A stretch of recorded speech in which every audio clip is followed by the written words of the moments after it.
All right, church, I want you to know something. Things are changing, and our world is changing rapidly. And I know that when change comes and there's a lot of confusion along with that change, that can produce fear. And fear is a really common reaction to change. And so I don't want you to be unprepared for the change that we're in and we're facing. And I also want you to anticipate it with a joy. And the joy of the anticipation is that God is moving in the midst of this change. You see, there's this thing, this new innovation that came about in the last couple of decades. It's called the internet. Have you heard of it? Pretty powerful tool. I think it's going to stick around. And it's having massive implications on all of society, all over the world. It's changing the ways that we do everything. It's also changing the ways we think and the way we interact with people. So do you think that maybe this tool, this thing, might have an impact on the church? Well, of course it does. And the impact that it has on the church, I think, is one of great opportunity. And so we have a tremendous opportunity before us. And honestly, I believe we're really in the thick of it. I think that we're in the thick of something right now that is going to be more pivotal and more powerful than the Protestant Reformation was. I really believe that. Now, that may sound grandiose to you. Like maybe you're going, whoa, oh yeah. No, it's happening. I mean, if in simple terms, the Protestant Reformation was sparked by the printing press, like all of a sudden people had access to information because you could mass produce printed materials. So literacy goes on the rise. And now all of a sudden people can disseminate information and exchange ideas, and things start to move quickly because of that. Imagine what the internet is doing. It's incredible. And so to kind of help the church navigate these crazy waters, I've written a book called Decentralized. And next week we'll begin a series on the book. And the reason that I wrote this book is I want you to read it.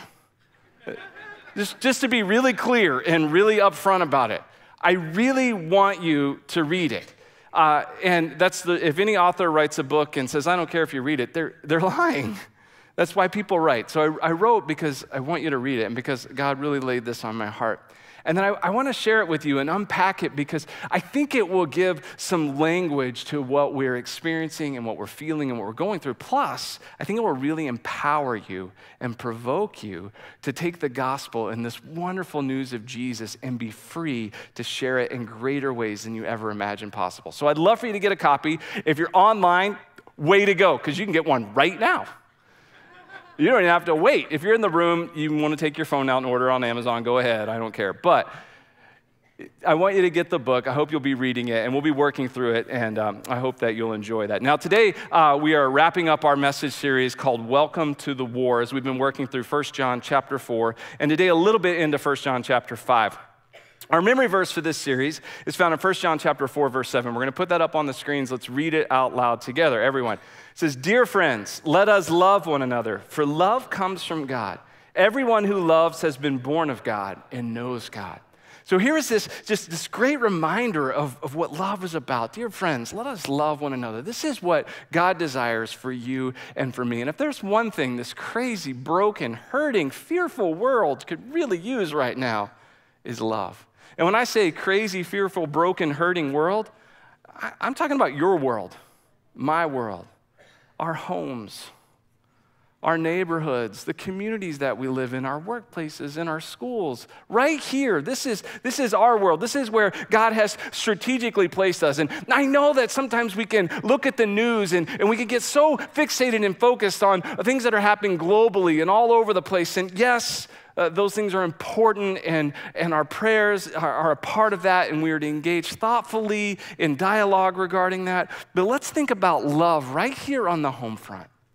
Right here in your world, right here where God has you, where his love is meant to flow not only into you, but then to explode out of you and to impact the people that you are privileged to come in contact with every day.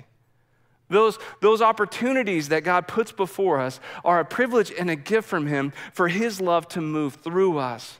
And so let us love one another, for love comes from God. We're talking about an unending, unfailing love that God pours into us with great extravagance. He lavishes it on us so that we know that we have been born of God and we know God because his love is moving through us. And so welcome to the war. This is a war of love. It's God's war. It's God's war where he wants every person who is alive to know that they are alive for a reason, that there are no accidents. No matter what anybody's ever told you before, you're not an accident. What are you? You're an on purpose. That's an important thing to remember. I am an on purpose, you are an on purpose. Let's say it together. If you're online, type it in. Say, I'm an on purpose. You ready? I'm an on purpose.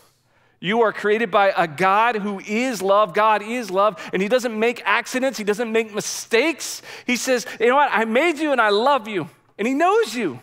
That's the wonderful thing about God. He knows you inside and out. He knows you better than you know yourself, better than anybody else could ever possibly know you, and he declares his love for you.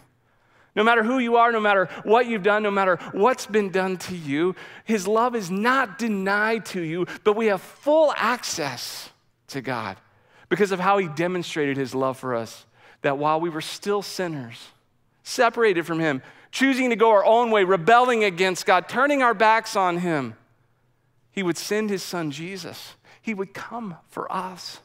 He would say, enough with the religious rules, enough with these systems. He says, I'm coming for you to make a relational way for you to be a part of his family forever. This is God's war, his war of love, and he's recruited you.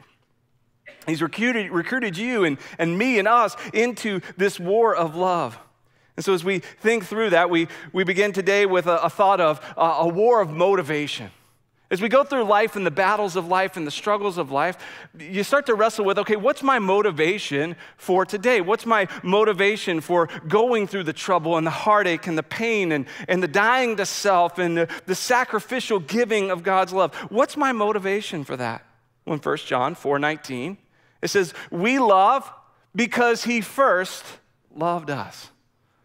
We love, why? Because he first loved us. So our motivation for love really comes from God saying, hey, you are recipients of my love. God pours his love into us. That's our motivation. Guys, I'm not sure if you're aware of this, but last week the Pats won a pretty big game. I was kind of excited about that, yeah. Good stuff, good stuff, good stuff. And, now we've got this period before the Super Bowl, which I know it's old news for us because we just win every year. But I've been watching a little bit of the player interviews, and I saw a player interview, and they were asking the player about the team's motivation. And the interviewer said, so are you motivated to prove everyone who's doubted you wrong? Because somehow or the other, the Patriots go out and make themselves the underdog. I don't know how they do it. But they convince everybody, that everybody hates them. And this interviewer says, are you out motivated to prove people wrong? And this player was so great, he was so prepared and so well-spoken, he just said, oh, no, we don't really think about that. We're not trying to prove anybody wrong. We do want to prove people right.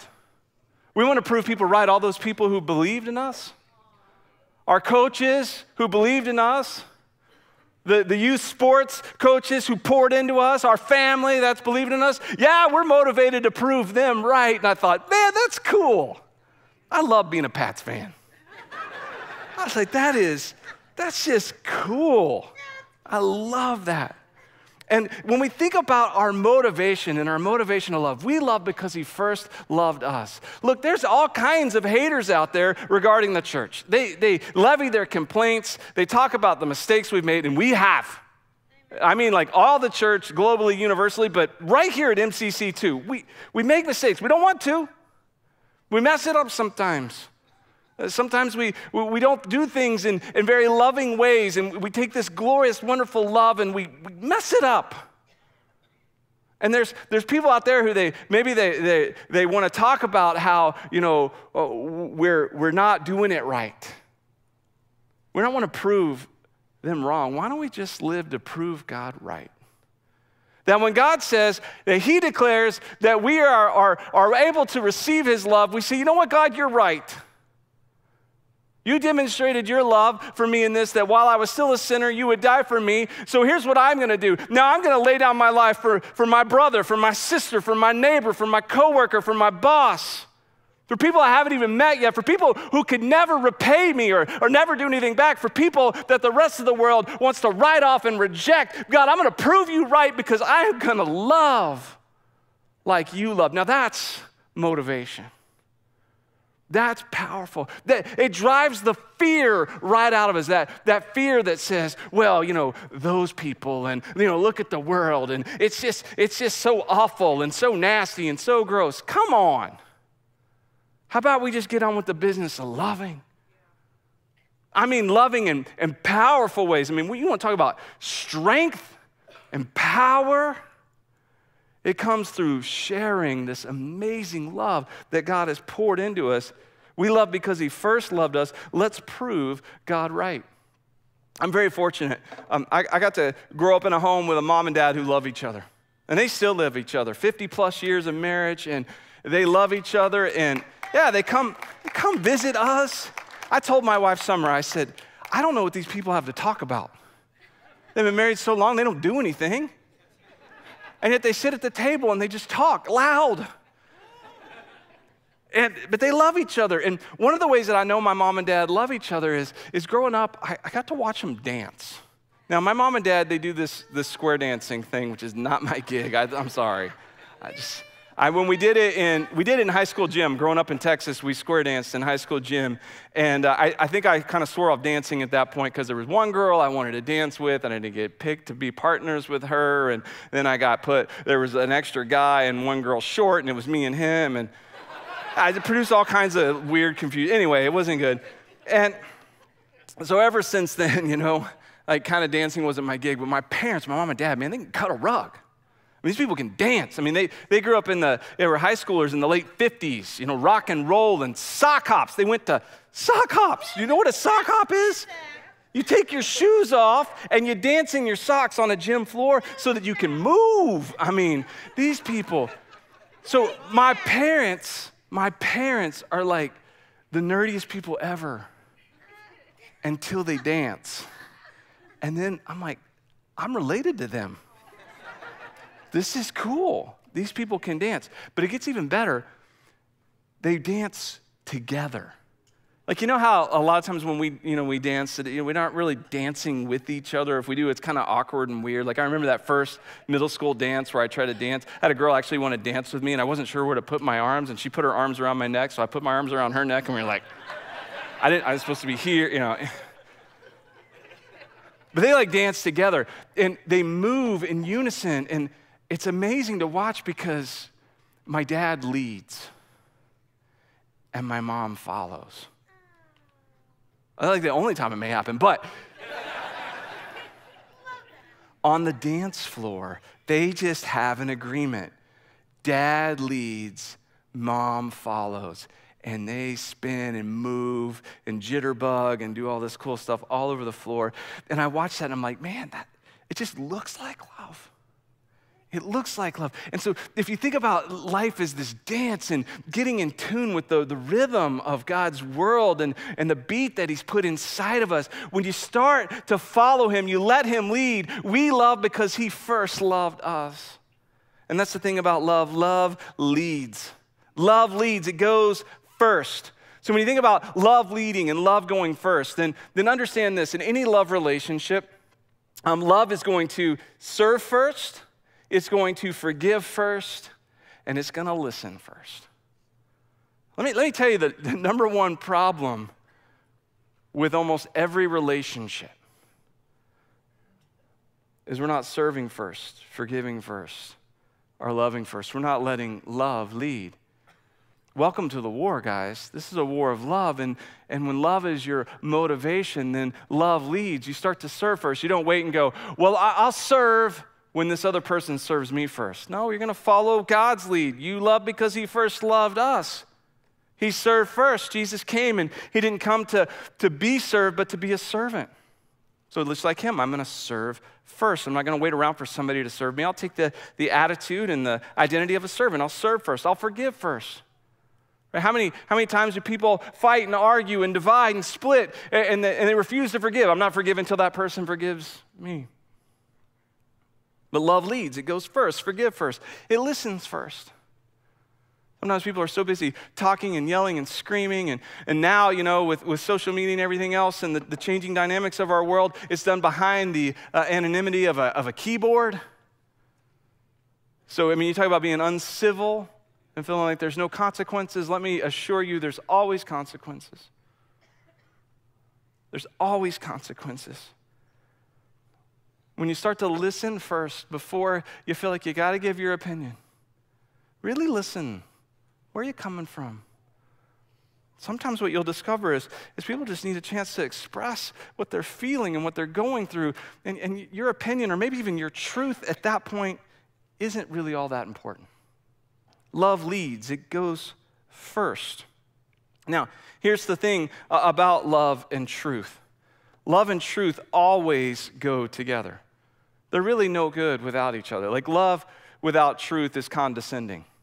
You're just kind of like, forget the truth, I'll love it. It's condescending. And truth without love is oftentimes cruel. Here, let me throw this truth on you, but without any love. But if you want to share the truth with people, do what God does. Lead with love. This is the love he's put into us. This is our motivation. Lead with love. Give the truth in love, but always lead with love. Let love go first. Then you'll be able to share the beautiful truth of who people are and what God is doing, and that he is for us, not against us. When love is our motivation, and we love first, and we let love lead because he loved us first, then we're fighting the right war. It's also a war of contradiction. You guys are familiar with contradictions. You say one thing, kind of do another. Churches, we're kind of notorious for contradictions. I don't want to pick on them too much, but have you ever been in a church and you go inside the building and there's a big sign like on the way into the sanctuary, the place of worship, right? And it says, no food or drinks in the sanctuary, no food or drinks. Not allowed, no food or drinks in the sanctuary. And then a little while later, they pass communion trays. Am I the only one who's going, wait a minute? I know I'm supposed to have a Cheez-It and juice. And yet I can't have a coffee. I'm confused. And yet we do things like this all the time. Contradictions. Another thing that happens all the time, which this book, one of the first things you'll read and hear, deals with one of these contradictions, is we all know that the church is not a building, right? The church is not a building. The church is people. You're the church. You're the people. You're the church. And that's why the temple in Jerusalem was destroyed. But our nature as humans is like we want to build. We don't know what else to do, so we're going to build. Like at the Transfiguration, there's Peter up on the mountaintop, and he's got Jesus, and he's not sure what to do, and he's like, we'll build you a house. We'll build you a house. That was his reaction. And we're always trying to build God a house. So we call, the church building, the sanctuary. Well, this is the Lord's house. Weird. Such a weird contradiction. We know that the church is not a building. And so pastors have been saying it for decades. The church is not a building. The church is not a building. The church is not a building. And then everything we do is building-centric. You got to come to the building. Get to the building. Every activity, every what we call outreach, get to the building. It's a contradiction. Well, hey, times are changing. You guys online know exactly what I'm talking about. You're like eating pizza and in your jammies right now. Going, amen. Yeah, I'm with you. And so there are these contradictions. And so this is a war of contradiction where we want to make sure that the truth and the love of God is really in us. 1 John chapter 4, verse 20 says, whoever claims to love God yet hates his brother or sister is a liar. Think about that. Whoever claims to love God yet hates his brother or sister, we're liars when we do that. For whoever does not love their brother or sister whom they have seen cannot love God whom they have not seen. And he has given us this command: anyone who loves God must also love their brother and sister. Everyone who believes that Jesus is the Christ is born of God, and everyone who loves the Father loves his child as well. And so here's the contradiction that's there, which is what drives, I think, everyone crazy and confuses us so much. These contradictions produce so much confusion, is that here we are saying, all right, we have this message of love. We have this God of love. We're in this war of love. We've been granted love and an unending supply. We are free to love. God has set us free and liberated us to love. And yet we're still full of hate.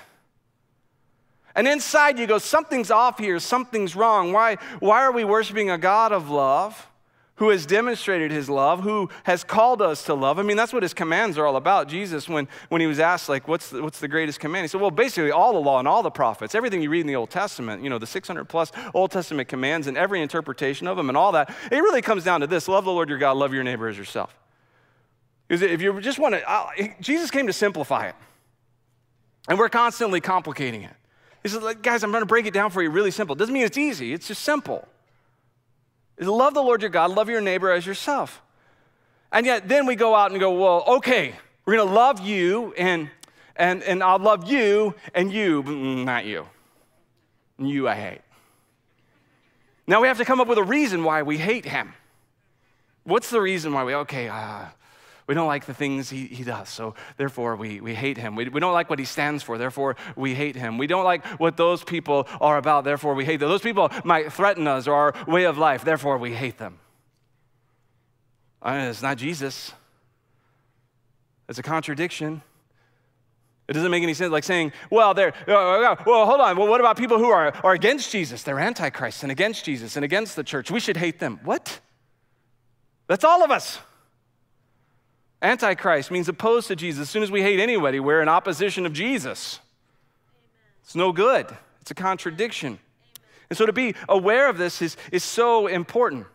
It's important for this relationship with God in order to know that your love for him and that you have received his love and you are reciprocating that love, that this relationship is real. God doesn't want you confused on that, because it does produce confusion. It's like, I have a great friend. I love my friend. He's an answer to prayer. I prayed, God, give me a friend, and he answered my prayer and gave me a friend. And I love this friend, but I also love his kids. I know his kids. They're goofballs sometimes, and they do funny things, and sometimes they're mean to me, but man, I love his kids, and I'll tell you this right now, I would do anything for his kids. They can call me anytime, day or night. If I can help him in any way, I would do anything for his kids because I love him and I love his kids. But that friendship would not work. If I said, hey man, you know what, you're an answer to prayer and I really love you, but here's the deal, I hate your kids. We're not going to be friends. I know this guy. No matter how much he loves me, we're not going to be able to hang out. We're not going to spend time together. I'm not coming over to the house. We're not going to do things together. I love you, but I hate your kids. That relationship does not work. And let me assure you, the same is true with Jesus. We cannot love God and hate his kids. It doesn't work. And you are free. This is so powerful. You are free to love people. And if that's the case, then you have to ask yourself the question, then why wouldn't I? Why wouldn't I? This war of contradiction is important to pay attention to. Anytime we see hatred towards another human or group of people or type of people, something is off. And it's in us, in our relationship with God. And God's going to do some major work on our hearts if we let him. And so this is a war of contradiction. And because of that, it's also a war of deception. Our enemy, the evil one, Satan, he is an angel of light. He poses as good. And he's really good at what he does. He's a deceiver, and he's actually really good at it. So a lot of times we think of Satan's work, and we want to point to things that are just obviously evil and not what God intends, and we say, well, there's an example of ultimate evil. Guys, some of that is a deception. I think I've told you this before, but that labeling of things or people or situations and saying, well, that's ultimate evil. That person is ultimate evil. That's the face of evil. We're going down a path of deception at that point. Because what we're saying is, okay, there's ultimate evil, so everything that person does, therefore, is evil. So what if that person does something good? We can't even recognize it anymore. You can get to the point where because you've labeled something or someone as ultimate evil, as the face of evil, and something good comes out of it, they do something positive, not only can you not recognize it, you'll start to call good evil. Because let me tell you, it's pretty easy to spot evil. And it happens all the time. People all the time will call good or evil good. Happens all the time. All around us. Don't be shocked by it. Come on. have a clue, right? It still amazes me when somebody celebrates something evil and says, it's so good, and the church is like, oh, duh. Don't be surprised, okay? It's been happening forever, and it will continue to happen. That's not hard to recognize. Pretty obvious. The acts of the sinful nature, we're told in the book of Galatians, are obvious, meaning they're not difficult to recognize. That's why sometimes people are like, how come you don't preach more on sin? You need to tell people what every sin is and label every sin. Because it's obvious, dude. Come on. Amen. It's obvious. The deception happens more often within the church. Amen. When we start calling good evil. And we can't even recognize it anymore.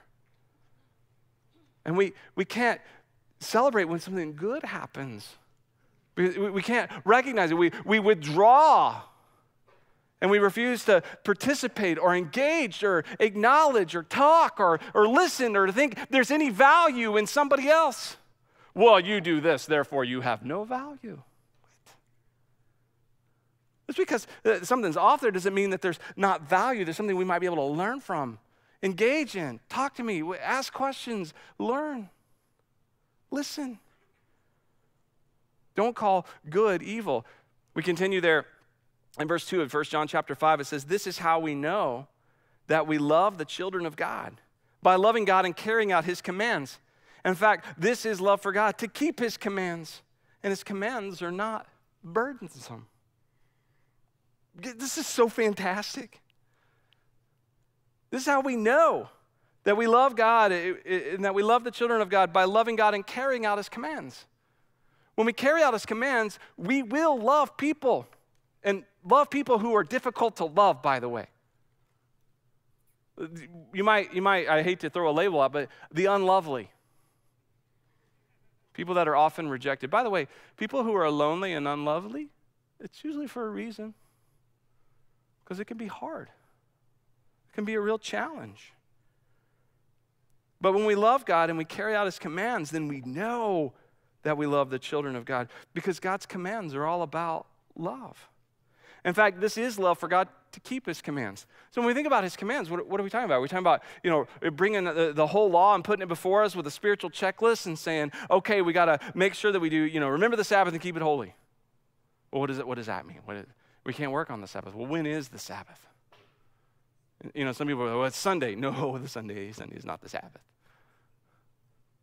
When is it? What do you do? How do you keep it holy? Okay, that's not the point. The point is that God gave us the gift of Sabbath. And it's a principle there of Sabbath rest, of focusing on him, of turning our hearts toward him, of connecting with him intentionally. That's the point. God didn't make people for the Sabbath. Rather, he made the Sabbath for people. But you can see how you can get in there and pervert these things. I mean, that's what the Pharisees, the teachers and experts in the law, they were so hung up on this, and it's because it was their job. They're going after Jesus. Jesus, you're doing it wrong. You're keeping the commands wrong. You're breaking the Sabbath. Like you healed somebody on the Sabbath, Jesus. You're going to hell.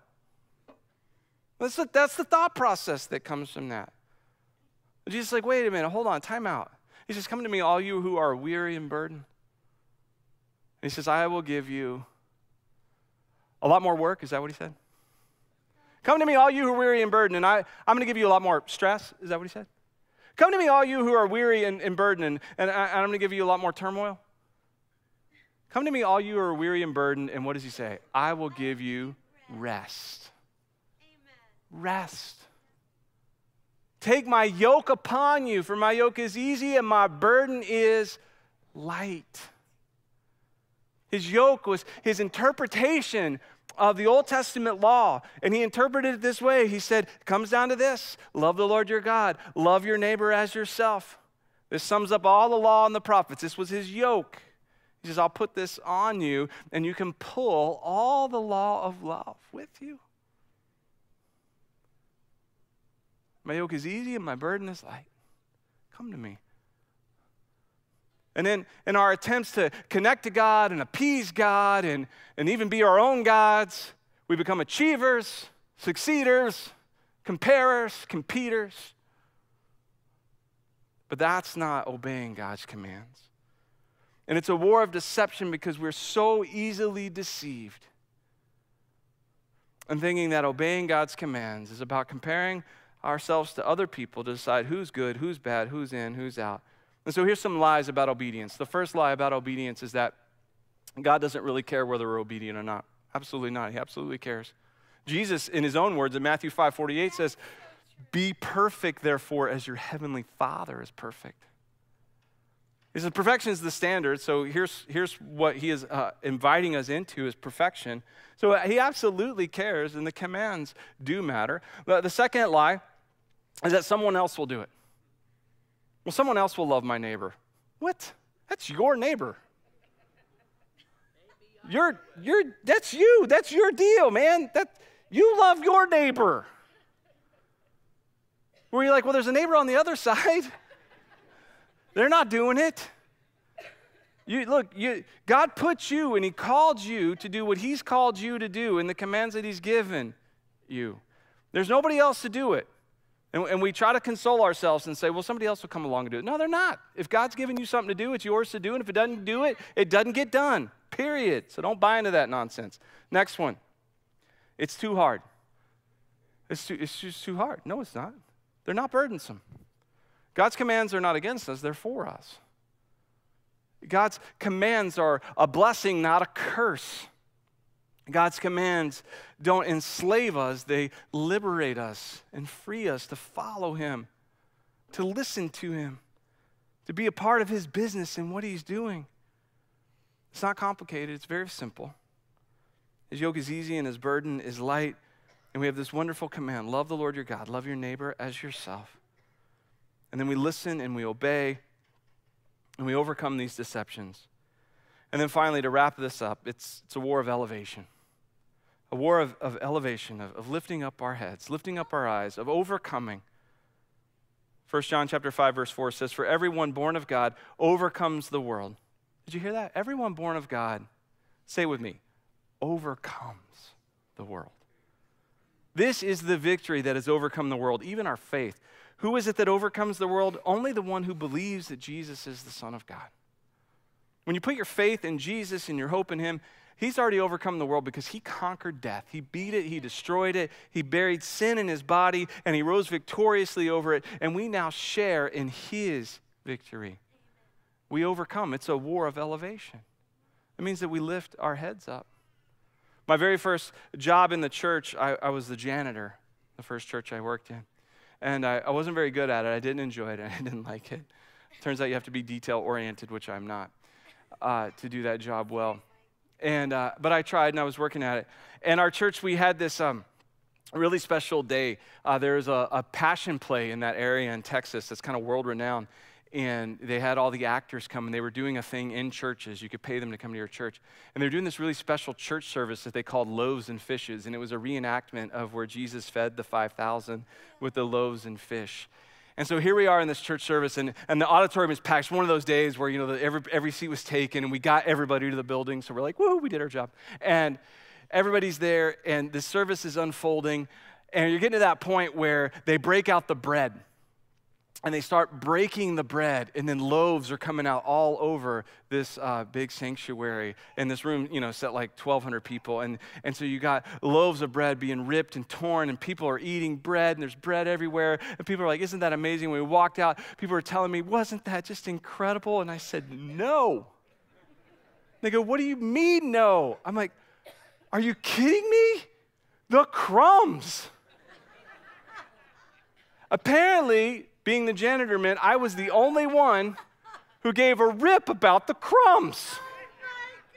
This auditorium had blue carpet, blue pews, and there were white breadcrumbs everywhere, all over the place. It's my job to vacuum. The whole time this thing's unfolding, I'm like, stop. We get the point. Because you confine that to one small section of the stage. We don't all have to eat the bread. But I cared about the crumbs. Everybody else, their eyes were up. My eyes were down. And when you get out of the business of looking at the crumbs, you're free to pick your head up. and look around. Let me tell you, I bet a lot of what's got you down, what's got you worried, what's got you angry and frustrated and mad, I bet it's crumbs. It's pretty crummy, isn't it? You're welcome. Stop looking at the crumbs. Pick your head up. God will handle the crumbs. And you know what? Sometimes the mess, while it may drive you nuts, sometimes the mess is just where God is, where he's moving the most, where he's doing the most. And you can get so bent out of shape about the crumbs, you'll miss it.